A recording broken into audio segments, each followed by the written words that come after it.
যে সংস্করণের ম্যাচই হোক, বাংলাদেশ দলের ব্যাটিং মানে যেন শুরুতে 2 উইকেট নেই। চেন্নাই, কানপুর, গোয়ালিয়র ভেন্যু বদলেছে সংস্করণও, কিন্তু টপ অর্ডার ব্যাটিং বদলায়নি। টি-20 বিশ্বকাপের পর রোববার প্রথমবারের মতো টি-20 খেলতে নেমে নতুন ওপেনিং জুটিকে সুযোগ দেয় বাংলাদেশ, কিন্তু ফল একই, টপ অর্ডারে সেই হতশ্রী দশা। টস হেরে আগে ব্যাটিং করতে নামে বাংলাদেশ। নিয়মিত বিরতিতে উইকেট পড়তে থাকে বাংলাদেশের। শুধু এই ম্যাচের নয়, সর্বশেষ 7টি টি-20 ইনিংসের পাওয়ার প্লেতে অনেকটা এমনই ছিল বাংলাদেশের ব্যাটিং। গড় রান রেট মাত্র 6.67। ওপেনিং জুটিতে আসে মাত্র 5 রান। একটি 4 মেরে আউট হন লিটন দাস। পারভেজ হোসেন ইমন একটি 6 মেরে দুর্দান্তভাবে ইনিংস শুরু করলেও পরের ওভারেই তিনি বোল্ড হয়ে যান। তাওহিদ হৃদয় 12, মাহমুদুল্লাহ রিয়াদ 1 ও জাকির আলী অনি করেন মাত্র 8 রান। এই যাওয়া আসার মিছিলে দলকে একটা শক্ত অবস্থানে নিয়ে যাওয়ার চেষ্টা করেন মেহেদী হাসান মিরাজ। 32 বলে তিনি করেন 35 রান। নির্ধারিত 20 ওভারের আগেই বাংলাদেশ অল আউট হয়ে যায় মাত্র 127 রানে। দ্বিতীয় ইনিংসে ভারত ব্যাটিং এ নামলে বাংলাদেশের বোলাররা পাত্তাই পায়নি।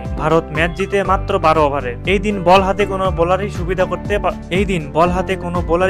করতে পারেনি। তবে আগের ম্যাচগুলোর সঙ্গে আজকের পার্থক্য হলো বাংলাদেশের ব্যাটিং ধরন। টপ অর্ডার ব্যাটসম্যানদের বেশিরভাগই আউট হয়েছেন আক্রমণাত্মক শট খেলতে গিয়ে। ম্যাচ হারার পর সংবাদ সম্মেলনে ক্যাপ্টেন নাজমুল হোসেন শান্ত বলেন, আমরা এর চেয়ে ভালো দল। আমরা অনেকদিন ধরেই এই সংস্করণে ভালো করছি না। তবে আমি মনে করি আমরা খুব